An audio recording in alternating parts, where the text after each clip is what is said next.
Well, sexual intimacy is one of the most common issues in marriage, maybe the least talked about in marriage. And it's an interesting fact. Here's an interesting fact from Shaunti Feldhahn's new book. Almost 80% of couples are saying that they're mismatched in how they want sexual intimacy. Wow. Many times when I look out at an audience and I'm speaking on marriage, I just assume that about 50% of the people are struggling in this issue one way or another. And maybe I'm low on that, but it's an important issue. It's an important issue for us to talk about today. And today we're going to tackle that subject, secrets of sex and marriage, with my good friend Shaunti Feldhahn. And if you have littles in the car and you're listening to this, then I'm going to suggest that you turn this off and listen to it at a different time. And if you're at home and there's some littles running around, that you actually put your iPods on, or earbuds, not your earpod. You actually put your earbuds on, and that might be helpful. Okay. Or listen to it at another time. It's too important of a subject. And I'll just be honest with you. We're going to be blunt, or you might think we're going to be blunt. We're going to be blunt, but we think we can be very, very helpful today. So my guest is Shaunti Feldhahn, and I have a smile on my face because she's here. And she is a groundbreaking social researcher, best-selling author, speaker, and a mom and a wife. And after receiving a master's degree from Harvard University, just a small little school up there in the Boston area, she worked in Wall Street. And because she's analytical, she took her ability to be analytical and those skills, and she's making a difference for people to thrive and for relationships. And I love every one of her books. I think I've honestly read every book that she has. She's married to Jeff. I love Jeff. That's her husband. And they have a couple of adult children. And Shaunti's recent book is called Secrets of Sex and Marriage. And she's the co-author along with Dr. Michael Sistma. Michael is an ordained pastor, counselor, and a licensed therapist.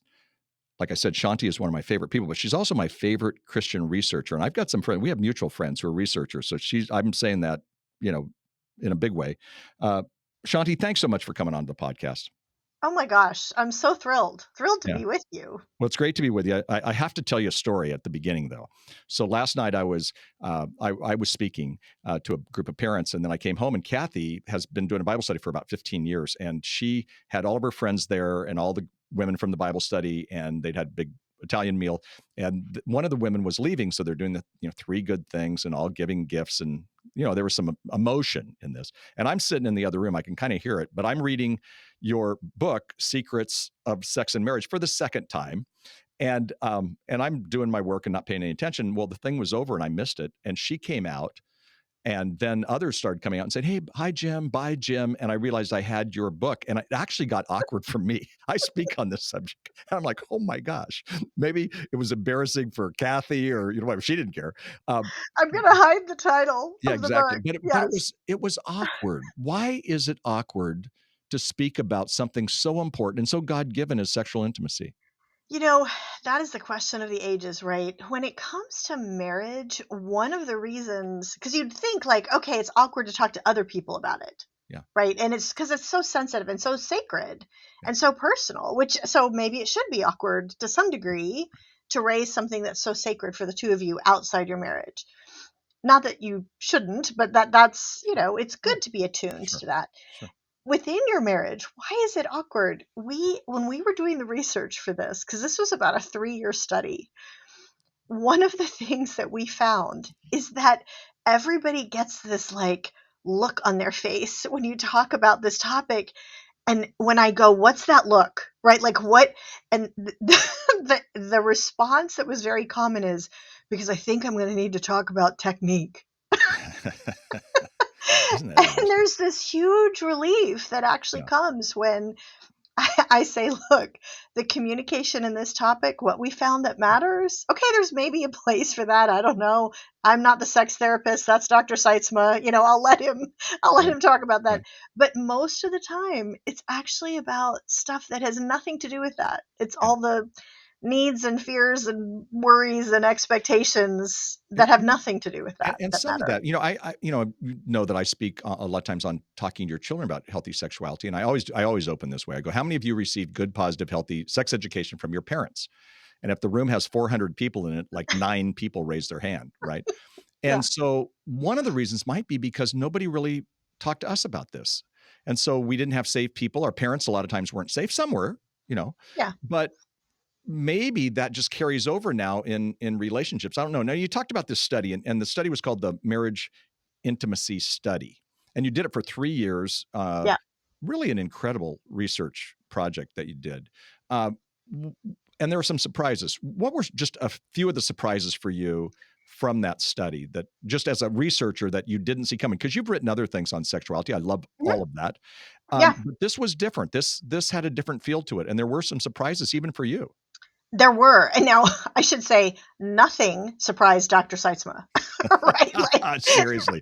Yeah. How would you like to be the kid of a sex therapist too? No offense to Dr. Seitzman. I But you gotta know. think, oh gosh, that'd be tough. My kids would go, no, please. They were embarrassed that I talked to students about sex back in my Yeah, I can kid ministry days. imagine. Jeez. I can imagine. We actually, part of the amusing part of this project is that we lost our summer intern who is a graduate student in this arena, who was going to be doing a lot of number crunching. Yeah. And our daughter was a junior in college and needed a summer internship. Right. And we're like, and she is an engineer. She's data analysis. Like, she was totally perfect for it. And we're like, can we pretend that we're not mom and daughter for the course of the summer while you're analyzing this for me? Right. It was really amusing. That Anyway, actually is funny.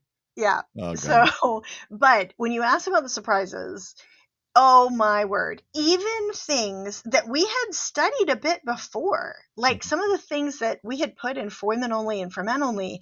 I mean, I was so surprised by how really vital and how little understood some of these surprises were. So I'll give you one example that is usually a pretty foundational thing. You mentioned that almost 80% of people have a mismatch, right? It's 79% of the population. One spouse just wants more intimacy than the other, right? Libido issues, lots of things. Right. Yeah. Whatever the thing is, right? And the issue, what we found is that when that happens, which is obviously so common, most couples assume that there's only one reason why. And both people assume this, okay? Not just one or the other. Both people assume that it's because one person has a higher libido than the other, just a higher drive, right? And if you think about it, that actually puts a lot of pressure on the person who has the lower drive. Right, exactly. I mean, that's basically by definition, there's a lot of stress there. Yeah. And what we found is that is usually actually not the case. Interesting. Now, it could be that they have two different sort of drives, but that's usually not the reason that they're not connecting. And usually one of the most common reasons is that there's two different types of desire. And the two different types of desire explains an enormous amount of the heartache. Yeah, I mean, talk about those. What are you talking about? So think about how we expect sex to work based on everything that we see in the movies, everything that we read. Now, because remember, like we talked earlier, like we don't even talk about this topic with our closest friends, right? We have no grid other than what we see in the movies or whatever. And what you see is the guy and the girl, they look at each other across the room and there's a spark and there's a hunger. And pretty soon they both feel that, and pretty soon their clothes are off and they're in bed, right? Like that's just the way we think it's supposed to work. And when it doesn't work like that in our house, there's a lot of, maybe the person who wants a bit more is thinking something's broken. Like, what's wrong with you? You don't want to rip my clothes off. And the person who maybe wants a little bit less or doesn't have that same kind of attitude and that hunger, they're like, what's wrong with me? Both people think one person is broken.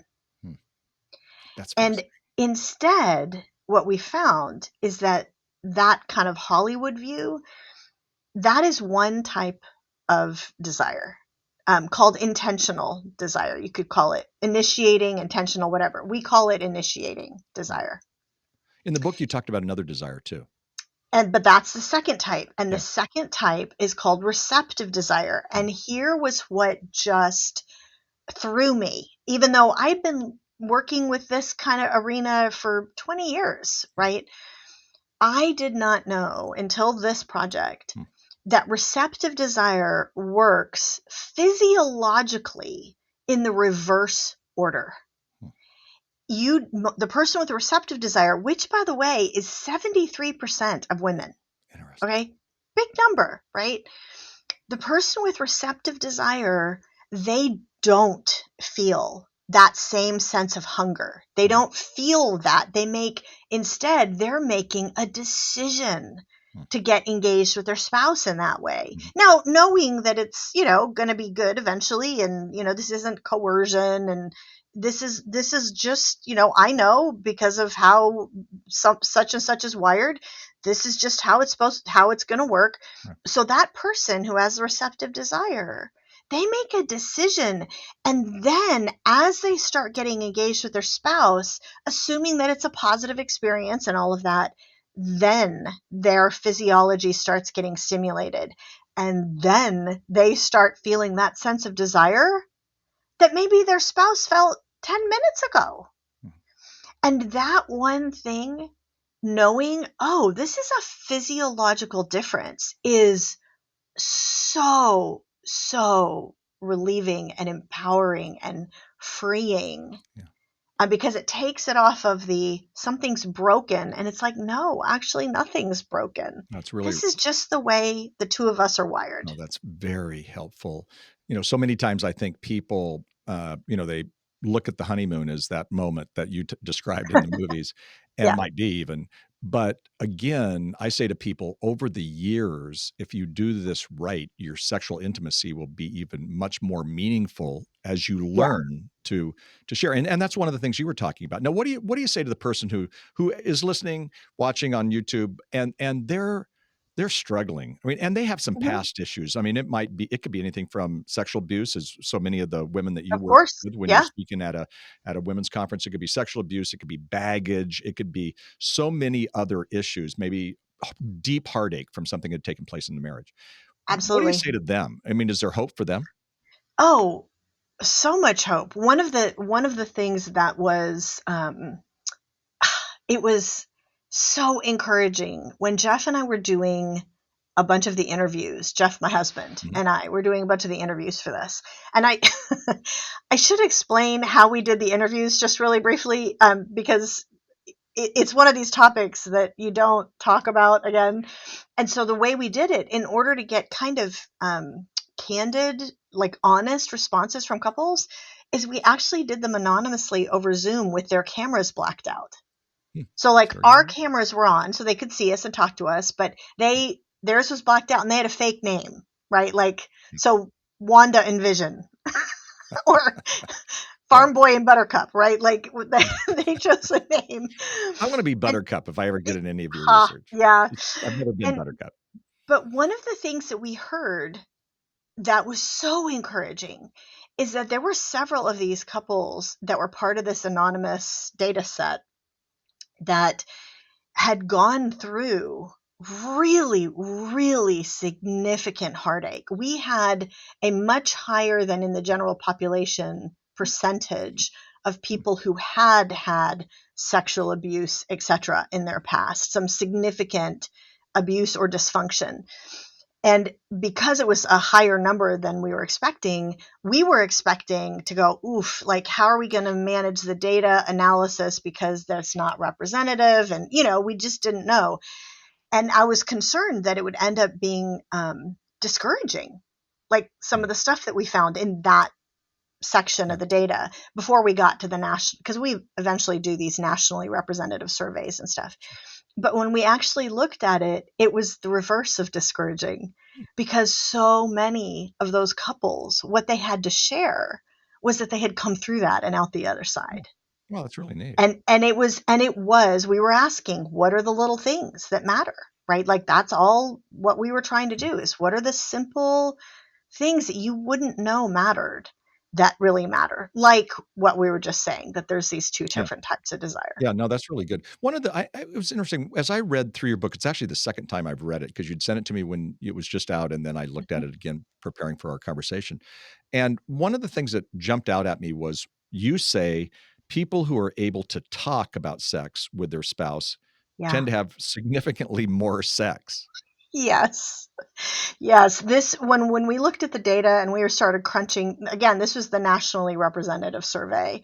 And we did two of them actually, and one was what's called a matched pair survey. And so that was particularly valuable because it was husbands and wives who were married to each other. Now, we didn't know who they were.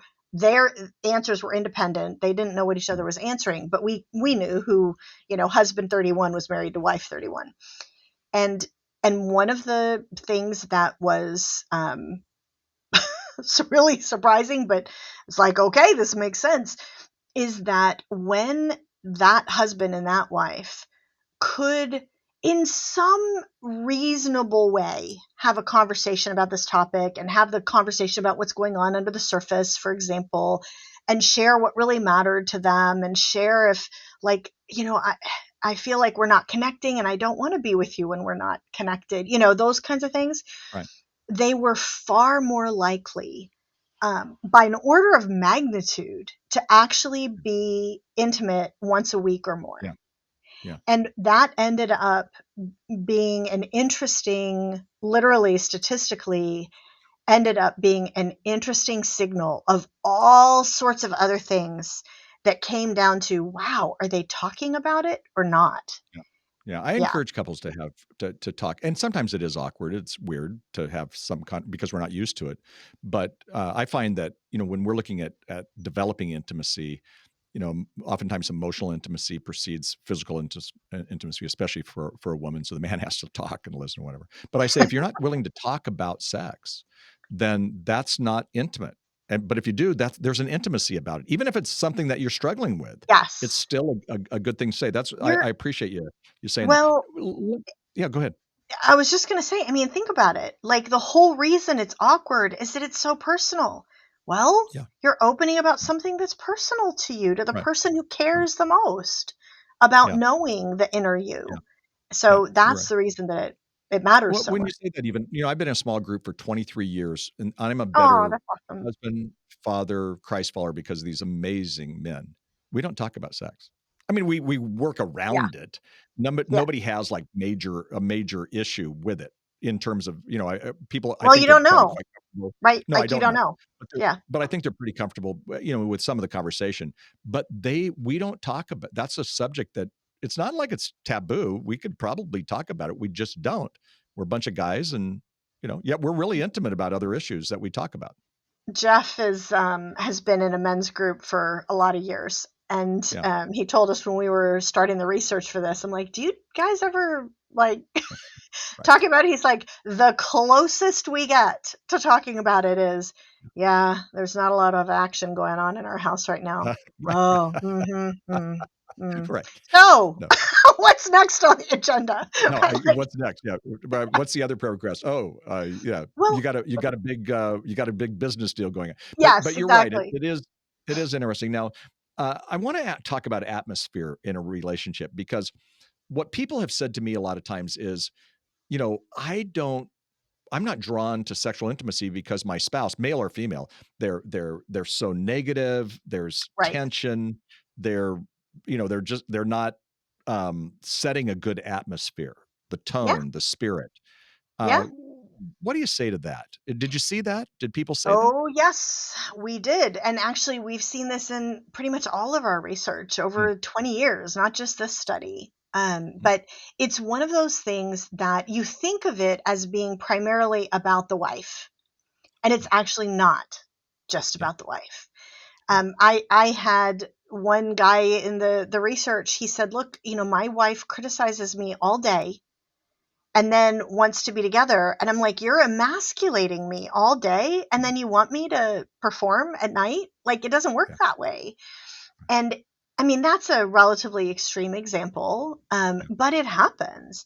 And so, one of the things that if you flip then to the other side of things and you say to the men, one of the other things that is a pretty significant difference is that hormonally, it turns out men are much more likely when it's, let's say it's not not an extreme situation, right? Like it's not that their wife is Yeah. criticizing them all day Right. long, right? It's Yeah. it's just the normal tension of life. One of the things that is pretty common is that men, when they feel that distance, they automatically crave connection. Well, Mm-hmm. for men, the chemicals and the hormones, the sexual chemicals that are released during sex, are actually the ones that bond them with their wife. For women, those chemicals can be released at many different times. Like you can have a really significant, deep conversation with a close friend. You can be holding your baby. You can be whatever, and you're getting those kind of bonding hormones released. With men, it happens at one time. Yeah. And that's when I they're with their appreciate wife in that. that way. And I, so when they're feeling distant and they instantly they're like, I want to be connected to you in the bedroom. And the wife is like, excuse me, like we've argued and you haven't been with me all day and we're at odds. Let's solve that first and then we can be connected in the yeah. bedroom. And so understanding that difference Yeah. is really important, because then I always tell the husbands, in addition to the wives, make sure that she understands that the reason that you're trying to connect isn't that you're demanding, it's not that you're not caring about what was going on between you, it's because you care. And that actually helps a lot. Yeah, no, that's really helpful. Listen, we're going to take a real quick break. We'll be right back. Shaunti Feldhahn with us. When we come back, I'm going to actually ask about scheduling sex because she wrote about this and it sounds so unromantic, but it sounds like it's a really good idea. So we'll be right back. I'm Jim Burns. You're listening to Homeward. Welcome back. We're talking with Shaunti Feldhahn about, well, her new book, Secrets of Sex and Marriage. Great subtitle, 8 Surprises That Make a Difference. And go buy that book. I mean, you can tell by this conversation, this book would be helpful and beneficial to you. You can get the book wherever books are sold, but you can also go to Shaunti.com. I love her website. And I love the fact that her name's Shaunti. She doesn't even need her last name, Feldhahn, in it because it's just Shaunti.com. It's a great, great website. It has just a lot of good stuff for you and other books that are just wonderful. One year, I told Shaunti this a number of years ago, but one year, instead of giving to the board at Homeward one of my books, I gave them for women only and for men only because I just thought they were so good. Nobody ever says thank you for your books, Jim. They go, hey, what was that? That book. It was life changing for me. It was Shaunti's book. So anyway, great to have her back. And Shaunti, I want to ask you about. I mentioned right before the break. I wanted to ask you about scheduling sex. One of the things that you know when we talk about the busyness of life, um, you suggested and found this in terms of even the research that if somebody would schedule sex, now I think there's a lot of people who would say, "Wait, it's supposed to be spontaneous," but you're saying if you schedule it's really a good idea for many people. It actually is. You know how we talked about the two different types of desire Yeah, and how you have this physiological difference and you have initiating desire and you have receptive desire, right? Well, it turns out that one of the solutions to that is scheduling. Because if you're not like if one person is not thinking about it, because that's the deal, right? The receptive desire person just isn't thinking about it. And suddenly they know, okay, it's like, okay, every Wednesday night the kids go to Bible study. They're out at the church. So every Wednesday night is our night or whatever it is. And suddenly you're thinking about it. And it completely changes the dynamic. It gives the receptive desire person what we call anticipation time. yeah, And it's a way for them, for a couple, to know that you're gonna connect. And one of the things that Dr. Seitzma, who is a sex therapist that we wrote the book with, he and actually pretty much all other sex therapists out there, they really highly recommend this. yeah. And they say, if you can, try to schedule it once a week, because a lot of good things tend to follow in the relationship and candidly in sexual desire when you're generally engaged about once a week or more. Yeah, no, that's something real. That's a great idea, actually. And you and I have a friend. I'm not going to say the name because it was private toward me, but I was speaking at an event. I've actually told this on the podcast before, but I was speaking at an event, and the woman, I was having breakfast with them, And Kathy was actually there, but she was still sleeping. And she said, "Oh, I'm going to your session on teaching your children healthy sexuality." She goes, "We have sex every Wednesday." You mentioned the word Wednesday. And I, he's a pastor of one of the larger churches, and this church. And he stopped in mid, putting the eggs into his mouth or whatever, and went, "I can't believe you just told Jim that story, right?"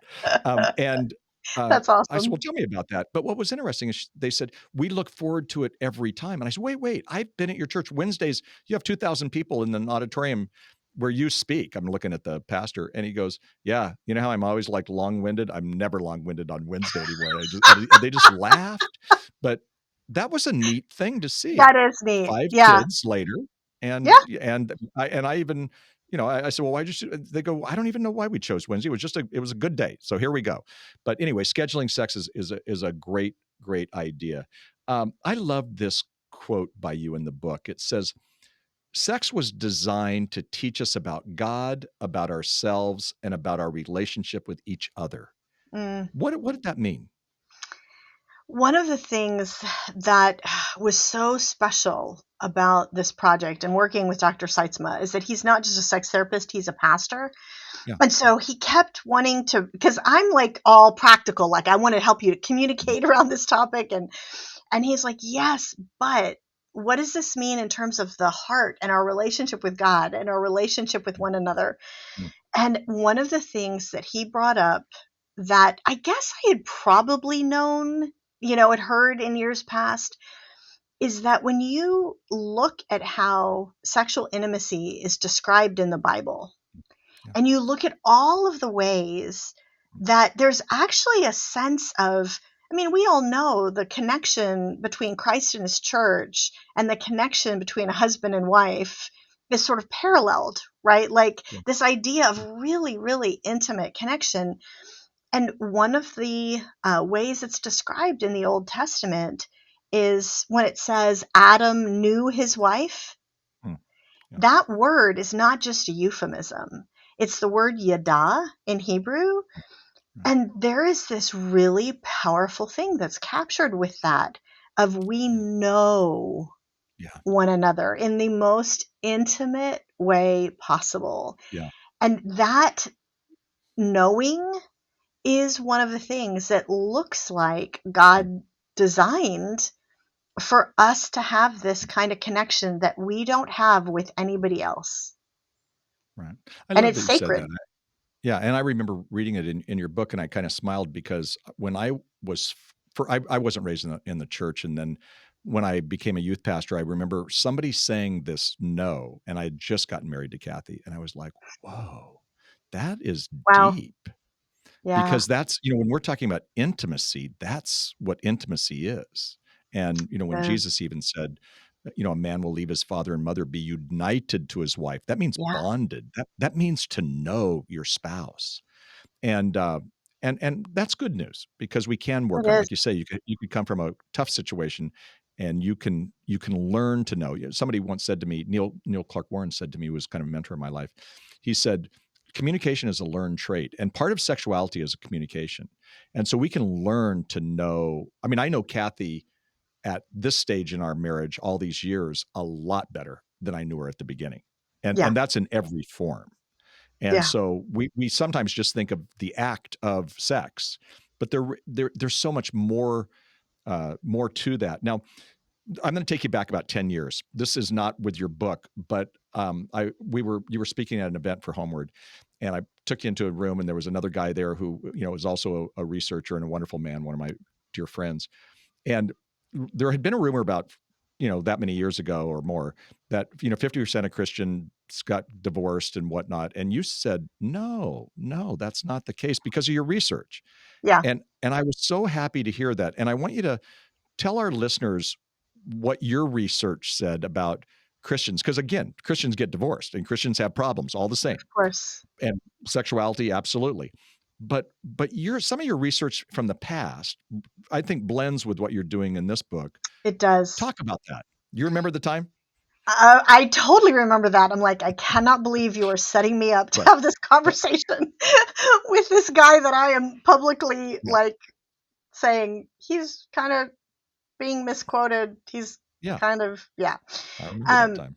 Yeah. So here's the reality that I think will be encouraging to everybody, and all the Christians, and candidly, all the pastors who have Mm, heard this, believe this, which to them it means all my work doesn't mean very much, right? If the rate of divorce is the same here as it is mm, out there, right?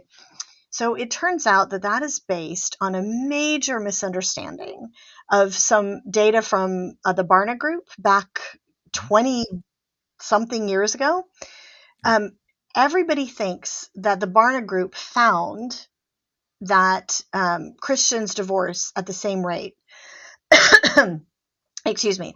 Everybody thinks that the Barna Group found that the rate of divorce is the same in the church, and they didn't, because they were not studying people in the church. mhm, They were studying belief systems. And when you call people on the phone and ask, are you Christian? Are you Jewish? Are you Muslim? Are you atheist? Whatever, those groups do have the same divorce rate. But the Barna Group specifically excluded church attendance from the analysis mm, because that yeah, wasn't what they were trying to study. yeah, And so I yeah, actually partnered with the Barna Group, and I bought that data set, and mhm, we reran all the numbers with mm, that one factor added back interesting. in of, Yeah, was the person in church last right, week? right, And according, by the way, to the Barna Group data that we were rerunning, and pretty much every other study that's ever been done, which is not mm, hyperbole, this is mhm, accurate, the divorce rate for churchgoers yeah, plummets. And it there it is. falls anywhere from, depending on the study, 25 to 50%. Wow. And some studies, there was a study out of Harvard 2 years ago, I think, that found it went down 58%. And it's the key is, are we making church a part of our life? Right. Demographers, secular demographers, will argue all day long about divorce rates and this and that and the other, but it's really interesting when it comes to this, there's no argument. Yeah. They all know that for churchgoers, for people who Yeah. make faith a part of their life as a Right. Christian, Right. it's a Right. hugely Right. bonding and a hugely protective thing. And you're right, it does impact this topic that we're talking about of intimacy, Right. because Well, you're I having think intimacy not just with one another, but with God. yeah, it's so important, and there's sometimes people will take that scripture. I quoted it as Matthew 19:4, Jesus speaking out of the Old Testament, but he said, man will leave his father and mother, be united to his wife, and the two will become one flesh. Well, in some ways, that is God and intimacy and our spouse and intimacy. Those are the two most intimate relationships we can have. You can pull those together. Yeah. So what I learned from you was that just if a couple will say, look at we're going to go to church. We're going to worship. I mean, we want to worship more, but if we're worship 2 times a month, that really changes things. It does statistically. And one of the things that I would encourage people to do is recognize that there are several things in the data that make church attendance so important. Things like, listening to good Yeah, teaching, trying to get closer to God personally, all that, being in community. But it's also, there's something there that's a mystery. There's something there yeah, that's just a supernatural thing that God does. yeah, yeah. And I surely understand that. I was thinking last Sunday, I was sitting next to Kathy, and then I was standing when we were worshiping, and I felt really close to her. And I Yeah. watched her. She was having her own moment. She wasn't paying any attention to me, and I just went, I feel so close. And I was a pastor for many, many years, and so I didn't get that opportunity as often as I wanted.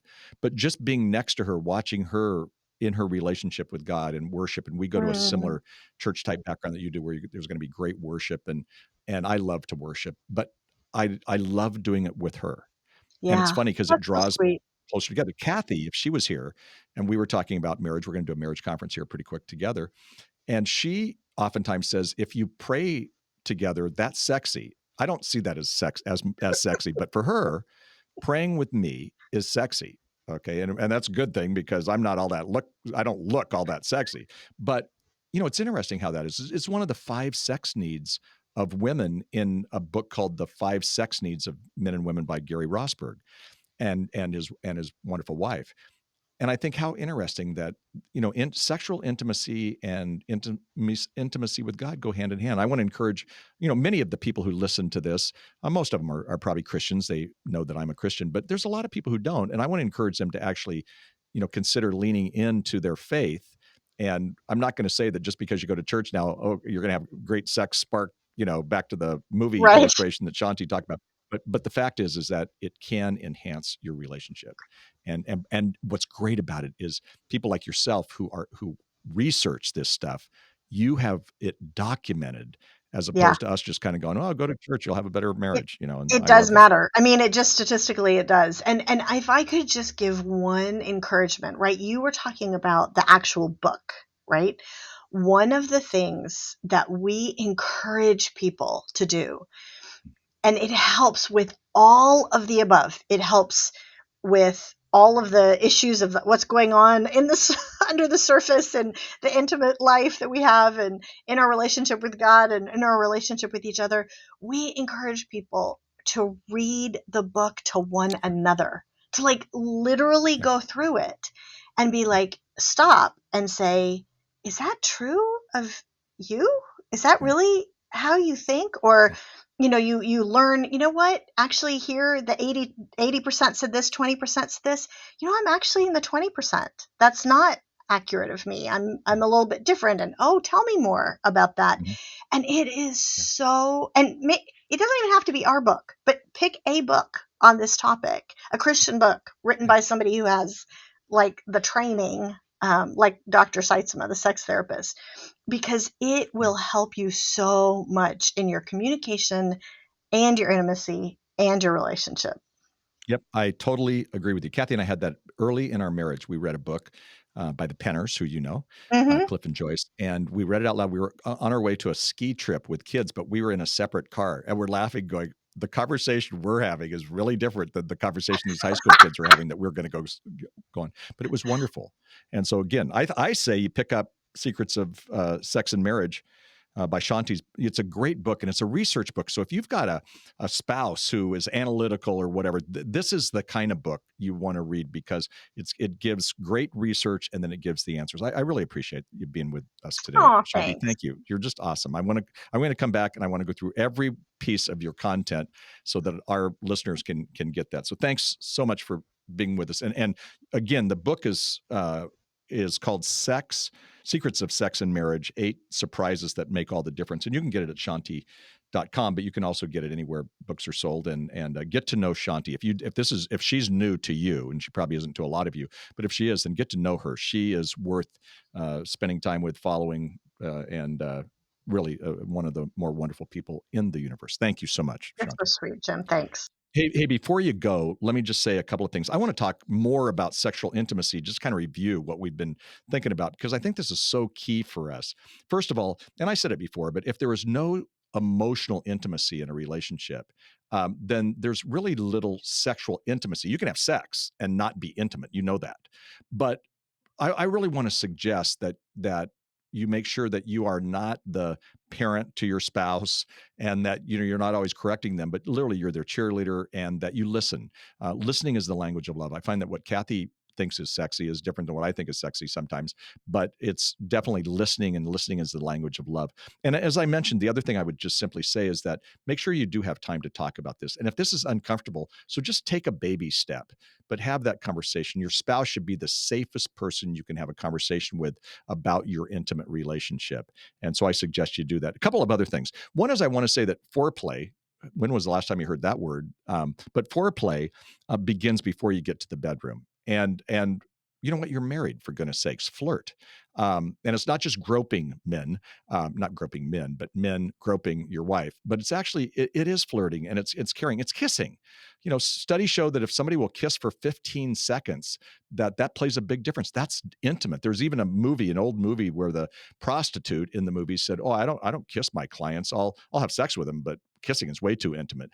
And you know what? Kiss your spouse. Spend time doing that. I just want to encourage that. Initiate. Women, tell your husband in the morning, "Hey, you got a chance here tonight." And what is he going to think about the whole day? He's going to be thinking about that. And you didn't make a promise, but you did initiate a little bit. And then men, you need to initiate. You need to initiate with touch. Touch the vacuum, touch the folding laundry, touch the iron if you iron, touch and help out, because a woman's life a lot of times needs to be partly together. And so if life's been chaotic and whatnot, she's not going to be ready for you. But if you come alongside and help, that's a big thing. And then also, lastly, handle the delicate problems with care and with counsel. The Bible says that where there is no counsel, the people fall, but in the multitude of counselors, there is safety. And I want to encourage you, if you're struggling in this area, then get some help. Talk to somebody. You know what? There's people who are out there who can help you in a big way. And usually it's a sex therapist or something. There are great people today. There's resources. You can do it online if you can't, if there's nobody in your area. Now, we don't have the kind of studies that Shaunti has, but at Homeword, in our Refreshing Your Marriage conferences with Doug Fields and myself and whoever else we have speaking at the time, we did some studies a while back where we asked people, what are your top sex and passion killers? And I'm going to read them to you and then I'm going to quit. But number one is exhaustion and stress. Okay. And this is in the order in which we got it. People are just said, you know what? I want to be intimate, but I'm just exhausted and I'm filled with stress. And that means that sometimes our priorities aren't in place, or it's the time of the season with the age of our kids, but exhaustion and stress. Which of these relate to you? And you may want to share this with your spouse. Lack of physical affection, flirting, intimate conversation. They want that. People crave that. Too much to do. I mean, they're just too busy. Somebody once said to me, if the devil can't make you bad, he'll make you busy. Where sometimes our busyness gets in the way of not only our relationship with God, but our relationship with our spouse, of course. Emotional distance, or even an intense conflict. A lot of people put that down. Lack of emotional or physical safety. I didn't see that one coming so quick up on our list, but it was there.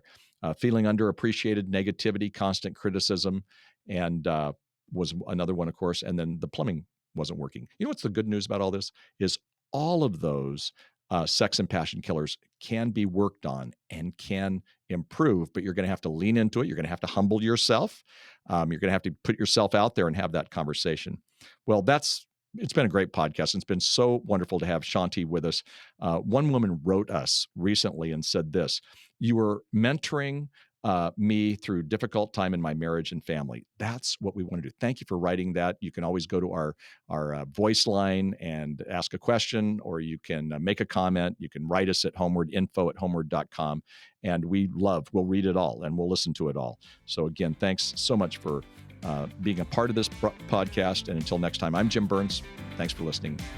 Homeward, helping families succeed.